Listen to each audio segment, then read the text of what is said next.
O Amor em Ação. Muito bem, então tá aí explicado. O Amor em Ação. Jorge, tá pronto aí? Então vamos lá, depois da vinheta, hein? Tá certo? Você viu que o povo é chique aqui, viu? Vamos lá.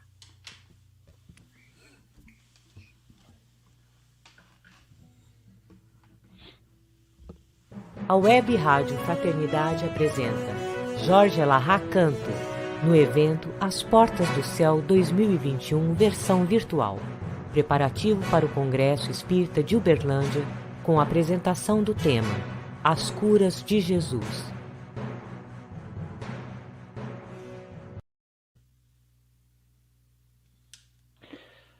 Bom dia para todos. Muito obrigado pela oportunidade. 800 anos antes do nascimento de Jesus, era um período marcado pela presença de muitos daqueles que ficariam registrados na história como sendo os profetas. E entre os profetas desse período do século VIII, existe um deles considerado o mais fecundo de todos os profetas que falavam sobre a vinda de Jesus. Seu nome, Isaías. Deixou textos primorosos sobre o perfil daquilo que seria o Messias. E, portanto, 800 anos antes do nascimento do Cristo, 700 anos antes, do século VIII, ele deixou alguns textos bastante preciosos, muito antigos e evidentemente bem anteriores ao nascimento do Cristo, para sinalizar a nós o perfil desse que viria. Seu texto, no capítulo 53, diz o seguinte: quem deu crédito à nossa pregação? E a quem se manifestou o braço do Senhor? Porque foi subindo como um renovo perante ele, e como raiz de uma terra seca. Não tinha beleza nem formosura. E olhando nós para ele, não havia boa aparência nele para que o desejássemos. Era desprezado e o mais rejeitado entre os homens. Homem de dores e experimentado nos trabalhos. E como um de quem os homens escondiam o rosto. Era desprezado e não fizemos dele caso algum. Verdadeiramente, ele tomou sobre si as nossas enfermidades e as nossas dores levou sobre si, e nós o reputávamos por aflito, ferido de Deus e oprimido. Mas ele foi ferido por causa das nossas transgressões e moído por causa das nossas iniquidades. O castigo que nos traz a paz estava sobre ele, e pelas suas pisaduras fomos sarados. Todos nós andávamos desgarrados como ovelhas. Cada um se desviava pelo seu caminho, mas o Senhor fez cair sobre ele a iniquidade de todos nós. Ele foi afligido, oprimido, mas não abriu a sua boca. Como um cordeiro foi levado ao matadouro, e como a ovelha muda perante os seus tosqueadores, assim ele não abriu a boca. Da opressão e do juízo foi tirado. E quem contará o tempo da sua vida? Porquanto foi cortado da terra dos viventes, pela transgressão do meu povo, ele foi atingido. Com essas palavras do início do capítulo 52 do livro de Isaías, concebe-se um desenho daquele que seria o Messias, o oprimido, o desprezado do povo que não possuía formosura, moído pelas nossas iniquidades que produziram sobre ele as nossas pisaduras. E diz o profeta: e verdadeiramente ele tomou sobre si as nossas enfermidades e carregou as nossas dores. Essa era apenas uma das facetas que se esperava do Messias de Israel. Aquele que viria para carregar para longe as nossas dores, os nossos sofrimentos, as nossas enfermidades. Seu evangelho está repleto de informações desse tipo, nas quais Jesus, promovendo, como está dito no texto, um renovo de um lugar onde não se esperava, surge alguém que transforma profundamente o cenário do ambiente aonde os homens viviam, produzindo assim em nós a possibilidade de conseguirmos ver a vida com outros olhos, transformarmos as nossas visões de mundo pela proposta de cura que ele nos oferece. Diz o texto que andávamos como ovelhas desgarradas, mas o Senhor nos enviou ele para que nós pudéssemos encontrar a oportunidade de nos libertarmos do nosso próprio sofrimento.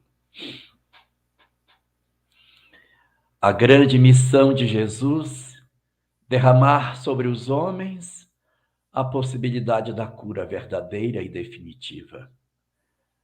A cura capaz de transformar os nossos corações e oferecer às nossas almas a liberdade definitiva, a fim de que os nossos propósitos e o nosso futuro pudesse estar marcado pela possibilidade de uma nova história a seguir. Apesar de todas as mensagens extraordinárias que Jesus nos concedeu, apesar de todos os inúmeros ensinamentos que sua passagem sobre a terra nos deu a possibilidade de contactar, nós também encontramos nas páginas dos evangelhos uma quantidade significativa de histórias que dizem respeito a curas que o Cristo teria realizado durante o período que esteve conosco. Aqueles que se dedicam ao estudo do Evangelho contam que são 28 as curas que estariam registradas dentro do texto. 28 passagens, que às vezes diz, e curou a muitos, curou 10 leprosos. Então, há 28 momentos diferentes nos quais Jesus teria exercido o papel de oferecer a nós a cura física de alguém que cruzou o seu caminho. Cegos, aleijados, pessoas marcadas por doenças de pele, outros considerados mortos, endemoninhados, surdos mudos, mulheres hemorroíças, tantas e tantas histórias diferentes que são apresentadas nos evangelhos, mostrando esse processo de misericórdia que ele oferecia no trabalho de semeadura da sua verdade. Sem dúvida nenhuma, o propósito maior da vinda do Cristo ao planeta não era promover a cura dos corpos, mas era, na verdade, um grande instrumento para trazer autoridade para as suas palavras, como sinais que os judeus tanto pediam que fossem oferecidos aos homens, a fim de que se pudesse dizer: este é realmente alguém bastante especial, porque ele faz atos que os outros não são capazes de fazer. Então, isso identificava esse ser Jesus como alguém profundamente diferente. E quando a gente consulta as páginas dos evangelhos, nós vamos perceber vários realmente fatos extraordinários apresentados e analisados por Allan Kardec no livro A Gênese, no seu capítulo 15, onde ele tenta dar uma justificativa dentro da leitura que o Espiritismo nos oferece com relação aos vários fenômenos assim trabalhados, observando que não seriam milagres no sentido de serem uma quebra da lei da natureza, mas apenas o uso de determinadas leis que, porque nós não as conhecemos, nós as consideramos como sobrenaturais. Elas são, na verdade, então, extraordinárias, porque não são ordinárias, qualquer homem não é capaz de fazê-las, mas elas não são uma quebra da lei de Deus. Jesus, portanto, utilizaria-se de recursos da própria condição natural que existe na lei de Deus para exercer a cura de determinados indivíduos que cruzaram o seu caminho, promovendo com isso alterações muito significativas dentro da vida das pessoas que cruzaram o seu caminho. Não seria, portanto, uma derrogação da lei da natureza, mas o uso de recursos que nós não nos conhecemos.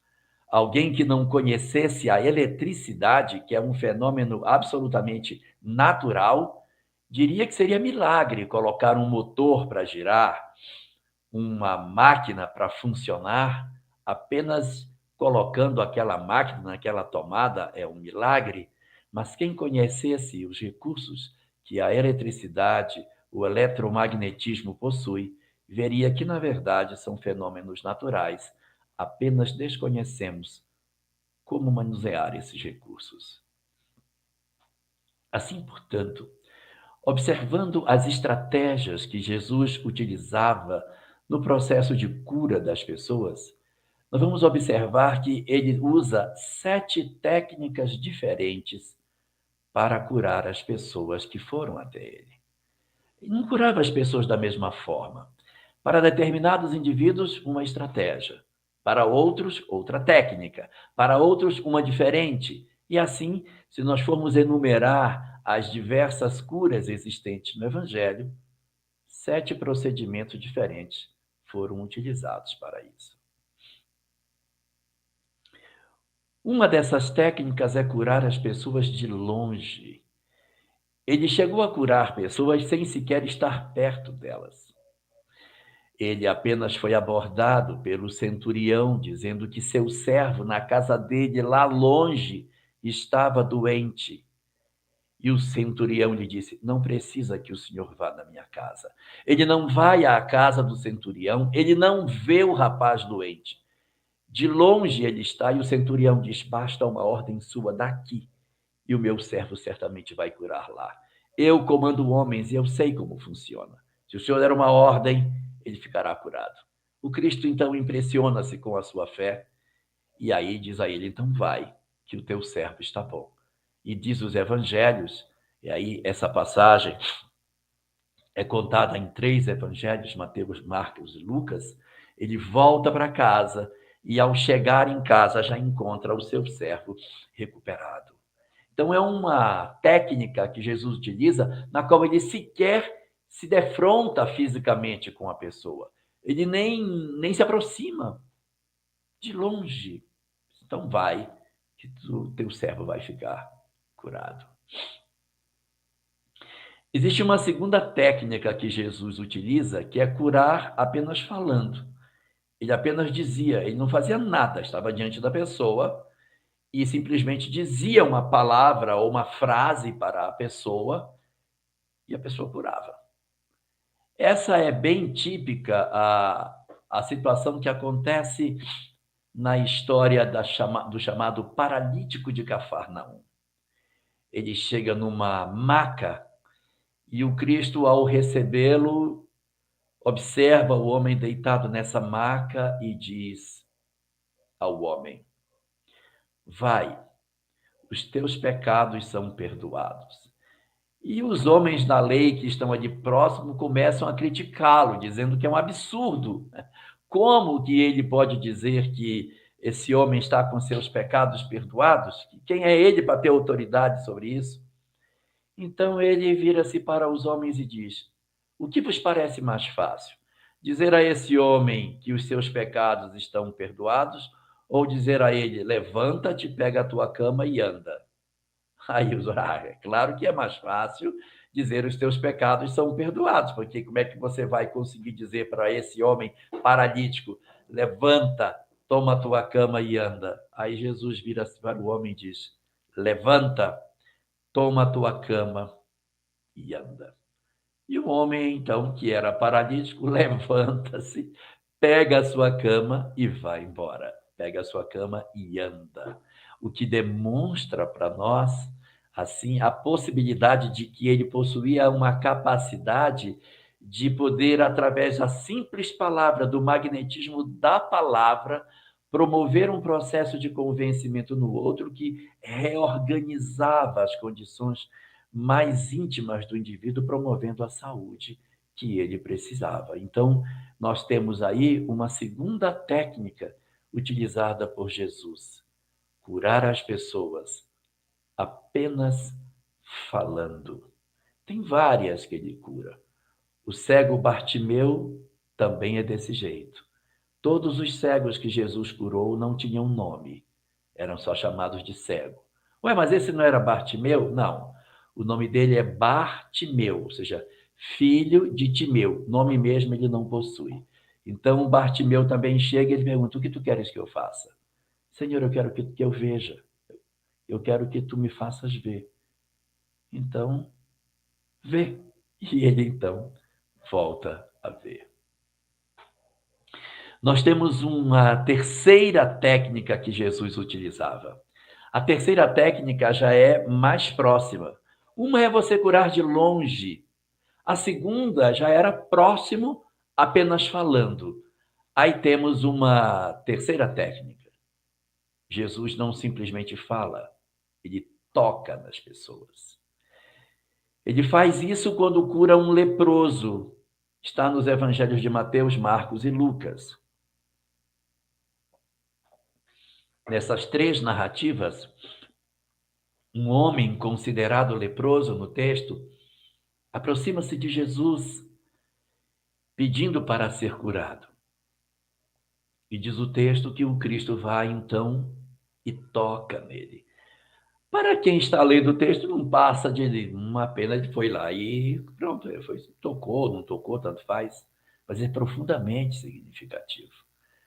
Os rancenianos não podiam ser tocados. As pessoas não podiam ser tocadas. Ele transgride todas as condições e toca nesse homem. Tocar para alguém que estava na condição que ele estava significava reintegrá-lo de forma legítima na sociedade. Demonstrava um fenômeno de destemor diante das circunstâncias da doença que ele apresentava. Então ele vai e toca nesse homem. Ele o cura, portanto, tocando. É uma mudança muito profunda, porque diz respeito ao processo de toque, que não era possível fazer com alguém na condição que ele estava. Uma quarta técnica que acontece dentro dos evangelhos, nessa forma do Cristo curar as pessoas, acontece na cura da mulher hemorroíça, aquela que há 12 anos tinha um fluxo de sangue.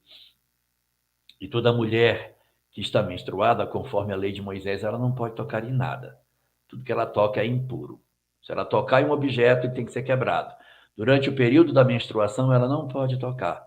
Se ela estava 12 anos como nessa condição, ela estava 12 anos sem poder tocar em ninguém. Ela não podia tocar numa louça. Tudo, a cama que ela deita é impura, a louça que ela toca é impura. Ela está segregada da sociedade. E nesse ato de cura é bem interessante que ela, então, ela transgride novamente a norma. Aí é ela que não pode tocar. Aí ela diz, se eu tocar nele, eu ficarei curada. E ela se envereda por dentro da multidão, se aproxima dele e o toca por trás. E ele sente que dele sai virtude. Vira-se para os discípulos e diz, quem me tocou? Eu disse, mas mestre, todo mundo te toca por todos os lados, a população te oprime, a multidão te oprime de todo lado. Como perguntas quem te tocou? Isso não. Alguém me tocou de modo diferente, que eu senti que de mim saiu virtude, ou seja, ela tocou de tal maneira que ela retirou dele a energia que ela precisava. Aí ela sai do meio da multidão e diz: fui eu, Senhor. E ele, então, diz a ela: vai, que a tua fé te salvou. Então, é uma outra técnica na qual ele cura a mulher, não com um toque dele, mas ela que o toca, tirando dele a virtude que ele teria. Uma quinta técnica que nós encontramos aparece no Evangelho apenas de Marcos.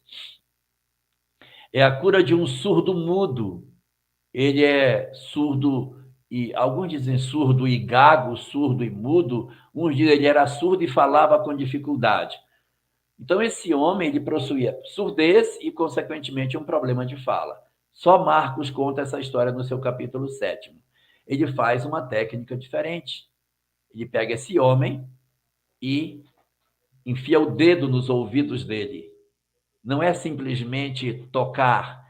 Ele enfia o dedo nos ouvidos do homem que era surdo e pega a sua própria saliva e coloca na língua do homem que não falava.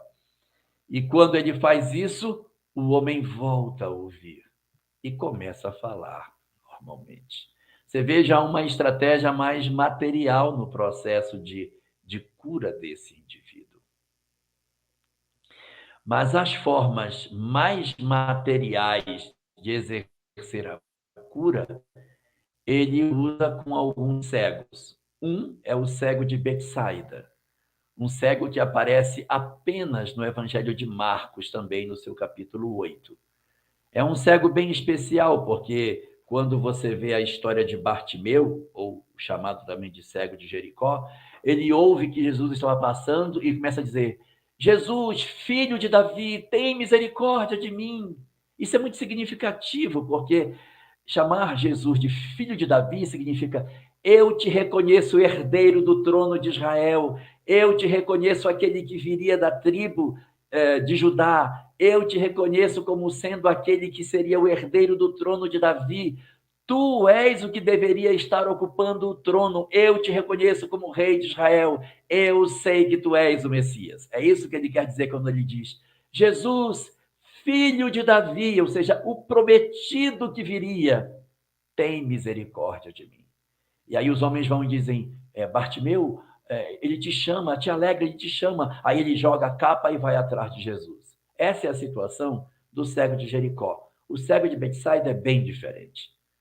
No cego de Jericó, ele cura apenas falando: o que tu queres que eu faça? Que eu veja, Senhor. Então vê. Com o cego de Betsaida, a história começa distinta. Começa assim: trouxeram um cego a Jesus. Se já trouxeram o cego, ele não queria vir, né? O pessoal disse: não, pega esse cara, leva lá para curar isso aí. Então, de repente, esse homem não está movido da verdadeira intencionalidade da sua cura. E quando ele chega lá, Jesus não o cura, o leva para fora da cidade. Não cura ali na cidade, ele pega o homem pela mão, leva para fora da cidade. Lá fora, ele cospe no olho do homem. Ele coloca saliva nos olhos dele para promover o processo de cura. Mas a mais material de todas as estratégias, ele vai usar em uma cura apresentada apenas no Evangelho de João, a chamada cura do cego de nascença, aquele que lhe cura as portas do templo de Jerusalém. Esse, ele cospe, pega a terra, mistura, faz uma lama com a terra e com a saliva e aplica sobre os olhos. Por serem cegos, eles precisavam, de repente, de uma convicção maior daquilo que estava acontecendo. Então, o Cristo vai e coloca essa pasta sobre os olhos dele e diz: agora vai no tanque e te lava, que tu vais ficar curado. E o homem, então, vai tateando no escuro, na sua cegueira, e desce as escadas do tanque de Betesda, a piscina de Siloé, e aí ele lava os olhos e ele volta a ver. Então, são estratégias diferentes que o Cristo deixou para todos nós. Suas curas foram extraordinárias, fantásticas, mas existe um tipo de fenômeno ainda mais surpreendente, que são as ressurreições. Os evangelhos falam de 3 ressurreições. Vinícius fala que foram 4. As ressurreições citadas dentro do texto são a do filho da viúva de Naim, a da filha de Jairo e a ressurreição de Lázaro. A de Lázaro, inclusive, é a mais surpreendente de todas, porque é uma ressurreição impressionante, na qual nós encontramos ali cenas curiosíssimas. As irmãs de Lázaro vão procurar por ele para que ele cure Jesus, e é bem interessante que as duas dizem exatamente a mesma frase. Marta chega com ele e diz: Senhor, se tu estivesses aqui, o meu irmão não teria morrido. E Maria também diz a mesma coisa: Senhor, se tu estivesses aqui, meu irmão também não teria morrido. São exatamente as mesmas palavras, mas o impacto das frases são completamente diferentes. Veja como Marta diz. Marta chega com ele, quando sabe que ele está vindo na estrada, chega diante de Jesus e diz: Senhor, se tu estivesses aqui, o meu irmão não teria morrido, cobrando dele a presença. E em seguida fala: mas eu sei que o que tu pedires para Deus, Deus te fará. Ou seja, ela joga a frase exigindo que ele, de certa maneira, tome uma atitude. Você não estava aqui, por isso que ele morreu. Agora, se você pedir para Deus alguma coisa, ele vai fazer para você. Então, tome uma providência. Ela faz 3 falas na ressurreição de Lázaro. A primeira é: se tu estivesses aqui, meu irmão não teria morrido. A segunda: mas eu sei que Deus fará tudo o que tu pedires. E a terceira é quando Jesus decide ressuscitar Lázaro, ela diz: mas Senhor, já tem 4 dias que ele está aí dentro. Ele já cheira mal. Ela mesma não acreditava na ressurreição, né? Então ela não queria ressuscitar. Ela queria que ele não tivesse morrido. No fundo, então, ela não acreditava no Cristo. Ela queria que o Cristo estivesse lá antes do irmão dela morrer, para que ele não tivesse que passar por uma possibilidade de ressurreição que ela não acreditava. Então, ela, no fundo, não tinha certeza de que Jesus seria capaz de fazer algo pelo irmão dela, que já tinha morrido. A situação de Maria é completamente diferente. Em seguida, quando Marta vê que Jesus não fez nada, ela volta para casa e diz no ouvido de Maria: olha, o Senhor mandou te chamar. Não é verdade, o Senhor mandou chamar ela. Estava vindo, não mandou chamá-la. Mas ela passa uma fake news para a irmã: o Senhor mandou te chamar. Maria então se levanta e corre ao encontro dele, e o encontra na estrada, antes de chegar em Betânia. Na mesma estrada onde Marta já tinha ido encontrar com ele para chamar a atenção da sua ausência. E quando Maria o encontra, Maria faz 3 coisas também. Marta fez 3 coisas, 3 frases. Maria, 3 coisas. Quando Maria se aproxima do Cristo, ao vê-lo ainda de longe, ela corre e se joga aos seus pés, nas estradas poeirentas. Ela se joga aos pés do Mestre e aos pés dele ela diz: Senhor, se tu estivesses aqui, o meu irmão não teria morrido. E depois a terceira coisa, ela não pede nada. Ela simplesmente chora. Quando ela chora, diz o texto, e o Senhor então moveu-se de íntima compaixão e perguntou: onde o puseste? E aí vai realizar a ressurreição de Lázaro. Então, é uma ressurreição extraordinária pelo fato dos detalhes que essa história tem. Mas quando Vinícius fala sobre as ressurreições que o Cristo realizou, ele diz que a ressurreição de Lázaro foi surpreendente. Jesus foi muito grande quando fez a ressurreição de Lázaro. Mas existe uma 4ª ressurreição, que talvez seja o maior de todos os milagres que Jesus fez entre as criaturas que estavam com ele. É a ressurreição de Madalena, a maior de todas as ressurreições, porque o corpo de Lázaro no futuro voltou para o sepulcro e apagaram-se todos os sinais do milagre que o Cristo fez. Mas a alma de Madalena nunca mais voltou para a escuridão. Depois do momento sublime do encontro dela com o Mestre, em que ele lhe deu a oportunidade, em um diálogo simples, realizado em Cafarnaum, ele pôde mudar a vida dela. Ela encontra com o Mestre e diz para ele 4 frases. A primeira delas perguntando: Senhor, será que Deus me aceita pelo fato da vida que ela possuía? E o Mestre acena para ela dizendo que o Senhor é capaz de colocar as flores sobre as casas em ruínas.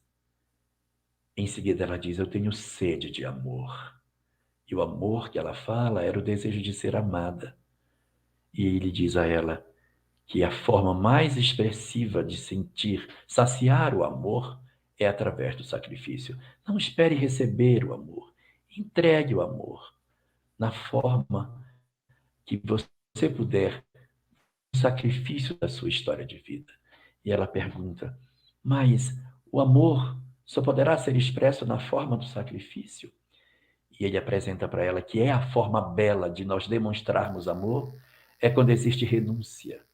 Porque aonde não existiu renúncia em favor de alguém, não se pode ter a comprovação do sacrifício. E diz a ela: olha as mães como se sacrificam por seus filhos. E aí Madalena diz a última das frases da conversa: ah, Senhor, pobre de mim, que não posso ser mãe. E o Cristo mudaria a história dela. Ressuscitaria Madalena dos escombros de sua vida, dizendo para ela: quem te parece, Madalena, ser maior? A mulher que é capaz de amar o fruto do próprio ventre, ou a mulher que é capaz de amar o fruto do ventre alheia? Quando ela percebe a possibilidade de amar o fruto do ventre alheio, Maria de Magdala transforma a sua vida completamente, exercendo assim, através desse recurso, o mais extraordinário de todos os milagres de ressurreição que o Cristo fez ao longo da sua vida entre nós. Porque, como dizia o profeta Isaías, todos nós andávamos desgarrados como ovelhas, cada um se desviava pelo seu caminho, mas o Senhor fez cair sobre ele a iniquidade de todos nós. E ele verdadeiramente tomou sobre si as nossas enfermidades e carregou as nossas dores sobre si. E nós, que o reputávamos como ferido e o oprimido de Deus, mas ele foi ferido pelas suas transgressões e pelas nossas pisaduras. Que nós possamos, assim, refletir na forma como Cristo renunciou a todas as coisas para nos recolher como ovelhas e oferecer um caminho de redenção eterno para todos nós, pela possibilidade do nosso encontro definitivo com o amor, quebrando todas as nossas algemas. Louvadas sejam as curas que o Cristo fez, mas extraordinárias sejam as curas morais que ele realizou, libertando as nossas almas definitivamente, para que nós pudéssemos realmente reconhecê-lo como Messias. Se ele tivesse circunscrito sua vida, como diz Kardec, a apenas fatos extraordinários de cura material, talvez hoje mal o conhecêssemos de nome. É a cura moral, a cura espiritual, as grandes e verdadeiras curas que o Senhor veio realizar entre nós. Que Deus nos abençoe no propósito de procurar essa cura. Muito bacana, Jorge. A gente se emociona bastante aqui, refletindo cada passagem, cada momento. Charles, vamos de música! Vamos preparando, tá muito gostoso. Vamos de música, depois dessa palestra maravilhosa. Obrigado, Jorge Lahar, por nos falar tão bem dessas curas maravilhosas do Cristo, não é? Principalmente das curas morais, as curas do Espírito. A verdadeira cura. Tem feridas que só Jesus pode curar em nossas vidas. Então vamos lá. Cura, Senhor. Vamos, Jesus, passear na minha vida. Quero voltar aos lugares em que fiquei só.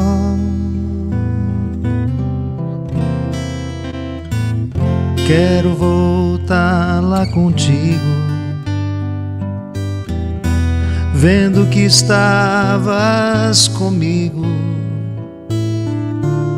Quero sentir teu amor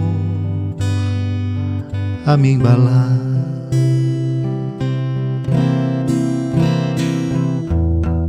Cura, Senhor, onde dói. Cura, Senhor, bem aqui.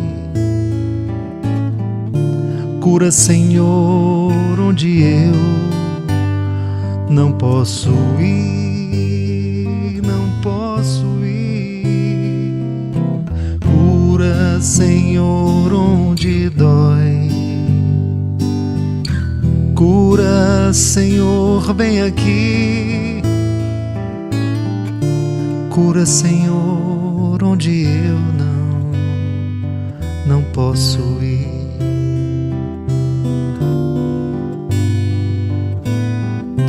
Quando a lembrança me faz adormecer,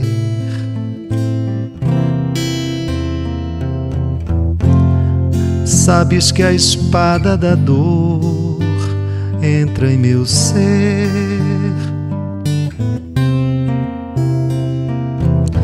Tu me encarregas nos braços,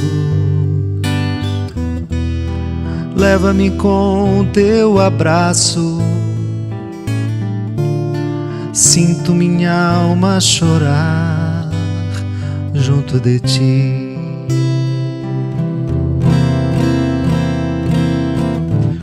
Cura, Senhor, onde dói. Cura, Senhor, bem aqui. Cura, Senhor, onde eu não posso ir.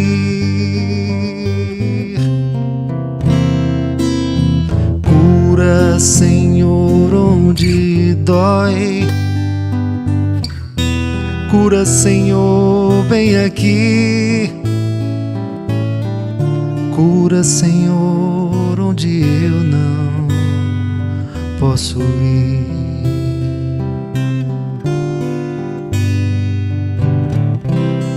Tantas lembranças eu quero esquecer. Deixa um vazio em minha alma, em meu viver. Toma, Senhor, meu espaço. Te entrego todo o cansaço. Quero acordar com tua paz a me aquecer. Cura, Senhor, onde dói. Cura, Senhor, bem aqui. Cura, Senhor, onde eu não posso ir, não posso ir. Cura, Senhor, onde dói. Cura, Senhor, bem aqui. Cura, Senhor, onde eu não posso ir. Não posso ir. Não posso ir.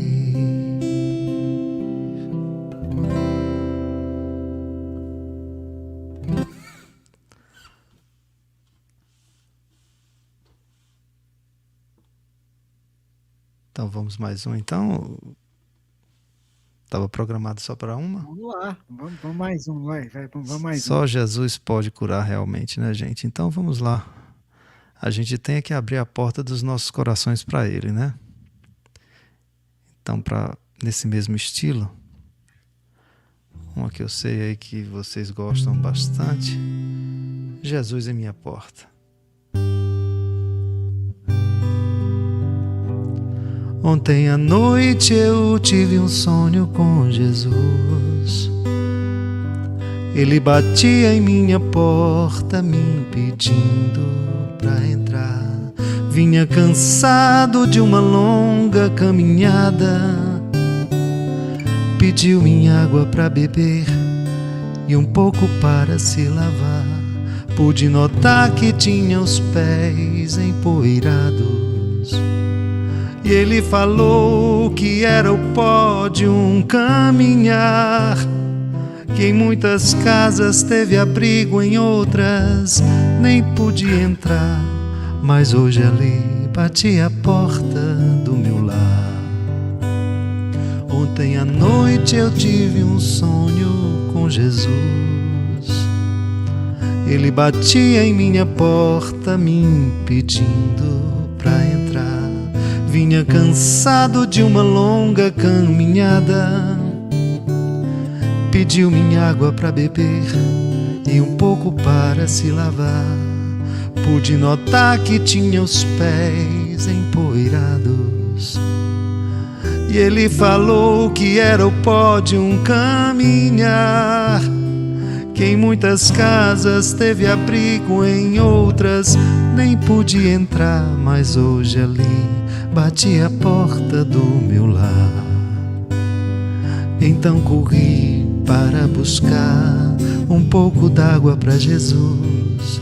Ele sorriu e disse: filho, eu peço a água para você. Em toda casa onde entrei eu pude a dor aliviar. Mata a tua sede que os teus pés eu vou lavar. Eu já bati na tua porta tantas vezes. Quando o filhinho adoeceu, também bati. Naquele dia mais difícil eu venho sempre visitar. Bato na porta, mas nem sempre posso entrar. Eu já bati na tua porta tantas vezes. Quando você perdeu o emprego eu bati. E até no meu aniversário eu venho sem me convidar. Bato na porta, mas nem sempre posso entrar. E até no meu aniversário eu venho sem me convidar. Bato na porta, mas nem sempre posso entrar.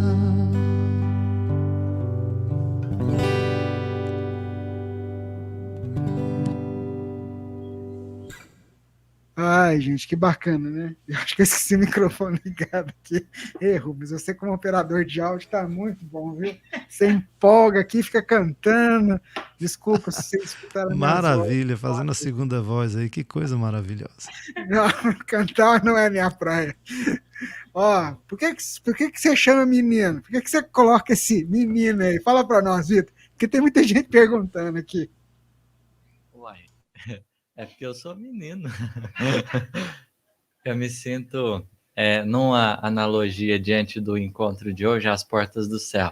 Jorge Elahá é o Simão Pedro, que recebe o pessoal, o Charles é os anjinhos que canta, e eu sou o menino que fica lá fazendo algazarra com o cartazinho, assim. Me deixa entrar. Acesse nosso canal no YouTube, Web Rádio Fraternidade. Esteja sempre em contato com o bem.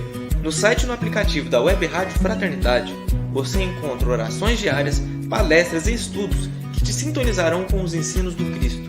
Para acessá-los, basta entrar no site www.radiofraternidade.com.br ou baixar o aplicativo da Rádio Fraternidade. Neles, você pode ouvir a rádio em tempo real ou acessar o nosso acervo, Web Rádio Fraternidade, a emissora do bem na internet.